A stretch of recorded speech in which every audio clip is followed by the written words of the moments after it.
Bismillahirrahmanirrahim.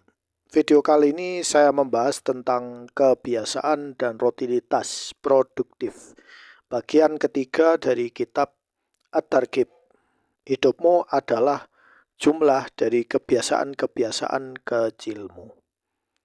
Buku ini harus difahami secara menyeluruh ya. Tidak bisa hanya mengambil bab-bab satu-satu saja, karena ini mengandung pembelajaran dan pelatihan.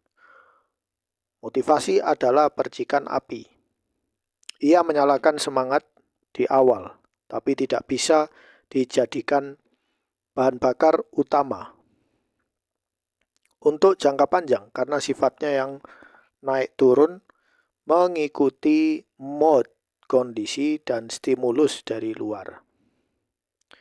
Yang benar-benar menentukan kualitas hidupmu dalam jangka panjang bukan seberapa sering kamu merasa termotivasi, tapi seberapa kuat sistem kebiasaan yang sudah kamu bangun untuk berjalan, bahkan ketika motivasi sangat rendah.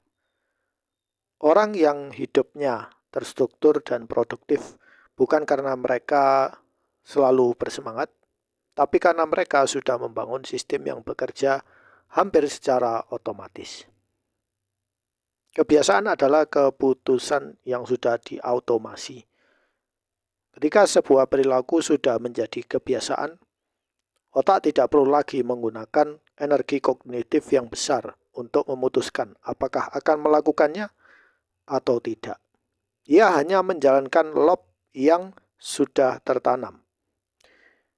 Ini mengapa orang yang sudah memiliki kebiasaan belajar yang baik tidak perlu berjuang setiap hari untuk memulai belajar. Dan orang yang sudah memiliki kebiasaan menabung tidak perlu berdebat dengan diri sendiri setiap bulan apakah akan menabung atau tidak. Pertama, cara kerja kebiasaan otak. Semua kebiasaan baik yang produktif maupun yang merusak bekerja melalui loop neurologi yang sama yang terdiri dari 3 komponen, pemicu, rutinitas, dan reward. Pemicu adalah sinyal yang memberitahu otak untuk menjalankan sebuah pola perilaku tertentu. Bisa berupa waktu, lokasi, emosi orang lain, atau tindakan sebelumnya. Rutinitas adalah perilaku itu sendiri, fisik, mental, atau emosional. Reward adalah manfaat yang didapat dari menjalankan rutinitas itu, yang memperkuat loop dan membuat otak ingin mengulanginya lagi. Memahami loop ini adalah kunci untuk 2 hal. Membangun kebiasaan baru yang ingin kamu miliki dan menghapus kebiasaan lama yang ingin kamu tinggalkan. Untuk membangun kebiasaan baru, kamu perlu mendesain pemicu yang jelas. Rutinitas yang konkret dan cukup mudah untuk dimulai, dan reward yang memuaskan. Untuk menghapus kebiasaan lama, kamu perlu mengidentifikasi pemicunya dan menggantinya dengan rutinitas yang berbeda, yang memberikan reward yang serupa. Jadi kita analisis kebiasaan yang ingin diubah apa aja. Kebiasaan buruk yang ingin saya rubah. Kebiasaan yang memicu mengaktifkan kebiasaan ini. Lalu yang kedua, desain pagi yang menentukan hari. Cara kamu memulai pagi akan sangat menentukan kualitas sisa harimu. Ini bukan mitos motivasi. Ini adalah fakta neurologis. Kebanyakan kan orang itu membuat motivasi ya. Tapi tidak memberikan penjadwalan yang betul itu seperti apa. Otak manusia memiliki kapasitas pengambilan keputusan yang terbatas setiap harinya. Dan kapasitas itu saling penuh di pagi hari. Setelah tidur yang cukup. Jika kamu menghabiskan energi pengambilan keputusan itu untuk hal-hal yang tidak penting di pagi hari. Contoh, scrolling sosmed, menonton berita yang membuatmu cemas. Salah satunya apa? Ya kasus kriminalitas, pencurian, korupsi. atau bereaksi pada notifikasi. Maka ketika kamu sampai di pekerjaan atau tugas penting, kapasitas terbaikmu sudah terkuras. Rutinitas pagi yang baik bukan tentang bangun jam 5 pagi dan mengikuti 10 langkah yang sempurna seperti yang dipromosikan di konten motivasi. Rutinitas rutinitas pagi yang baik adalah yang dirancang sesuai dengan kondisi, kebutuhan, dan tujuanmu, dan yang dimulai dengan hal yang paling penting. Apa yang paling penting? Koneksi dengan Allah sebelum koneksi dengan dunia.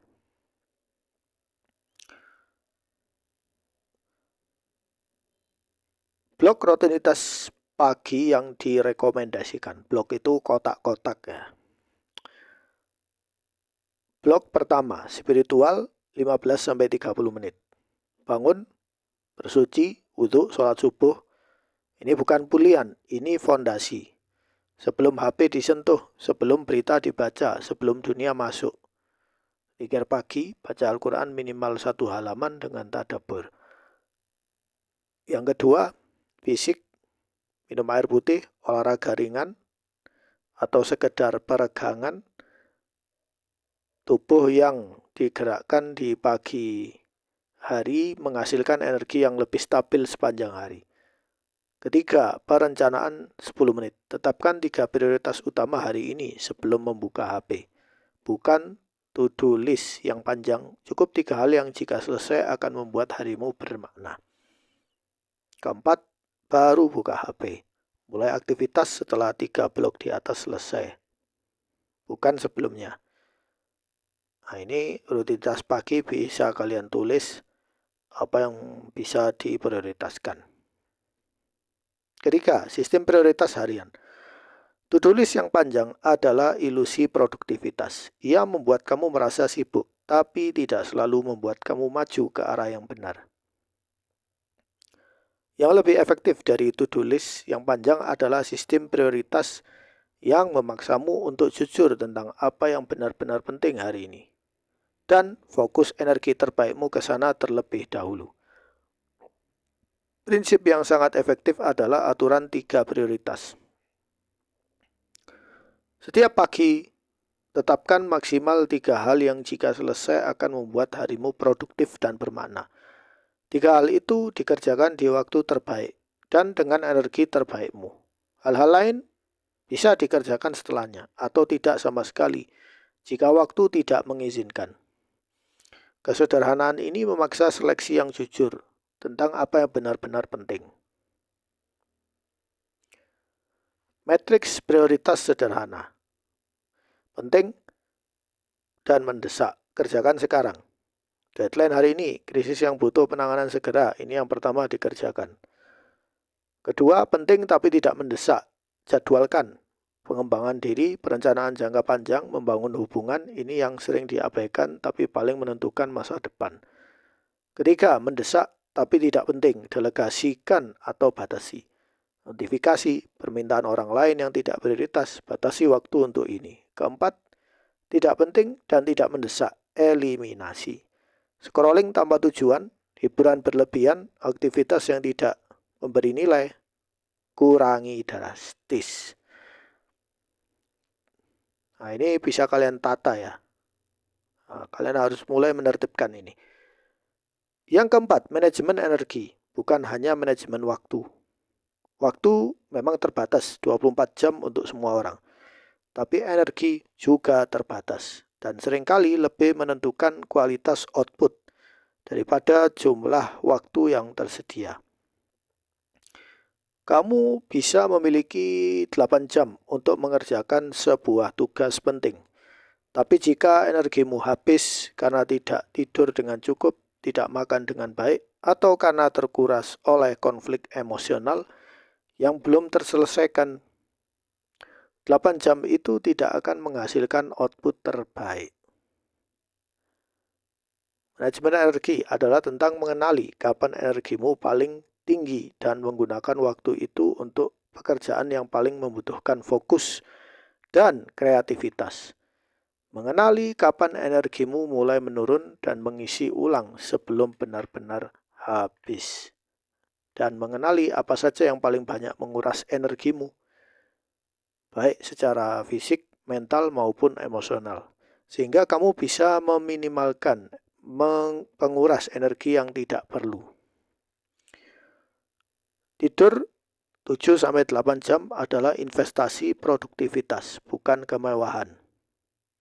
Makan dengan baik dan teratur, otak yang kekurangan nutrisi tidak bisa berpikir normal.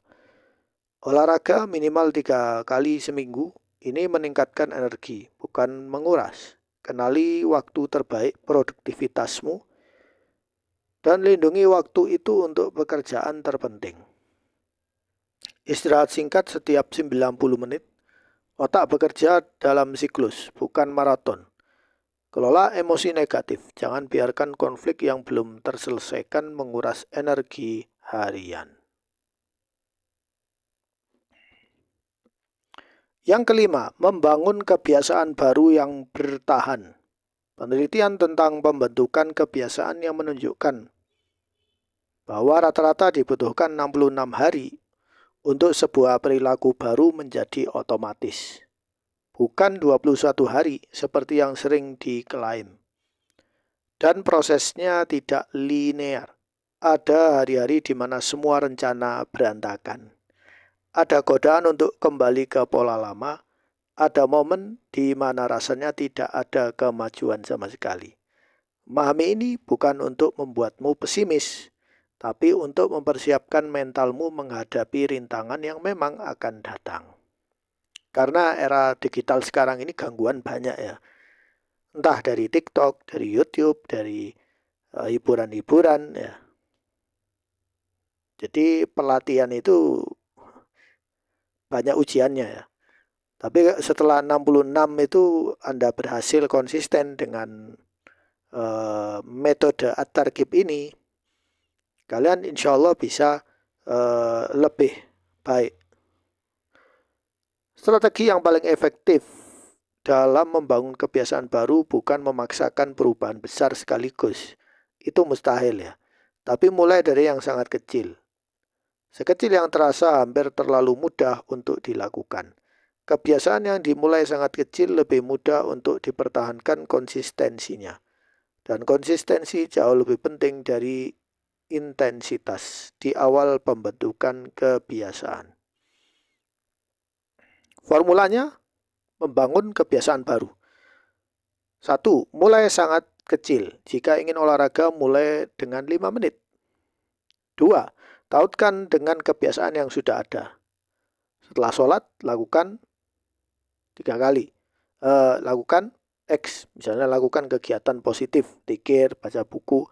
Ketiga, desain lingkungan yang mendukung. Singkirkan hambatan, siapkan kemudahan. Keempat, catat dan rayakan konsistensi kecil, strik harian membangun momentum. Kelima, siapkan rencana jika gagal.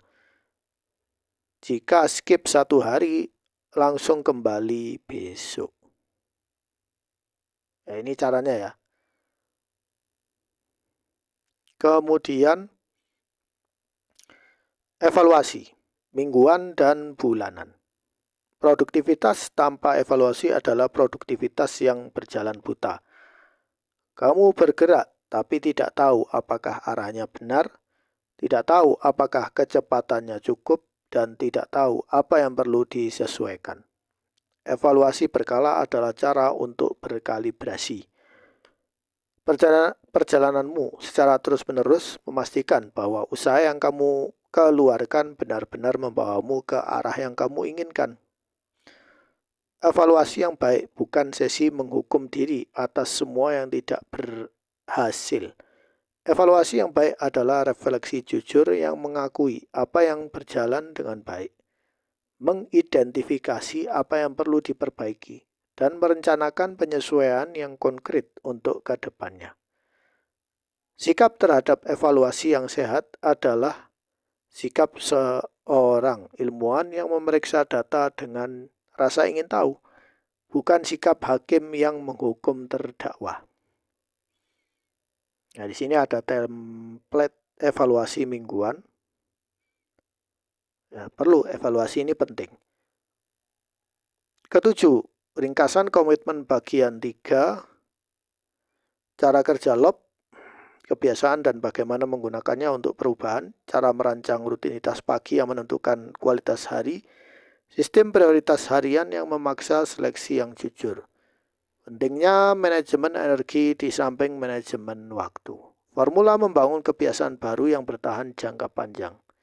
Cara melakukan evaluasi mingguan dan bulanan yang produktif.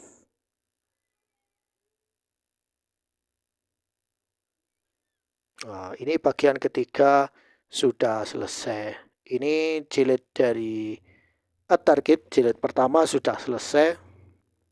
Penutup, kita hanya perlu melaksanakan atau mulai melatih dari materi yang saya jelaskan ini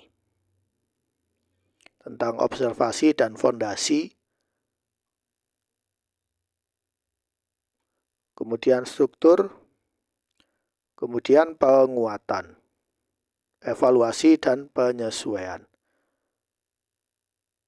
Ini juga komitmen bisa diisi. Intinya, jilid pertama ini sangat penting karena ini adalah dasar untuk menertibkan hidup kita. Insya Allah saya akan lanjut ke jilid kedua. Bagi kalian yang mungkin ada pertanyaan atau bisa tulis di kolom komentar. Sekian dari saya. Semoga bermanfaat. Wassalamualaikum.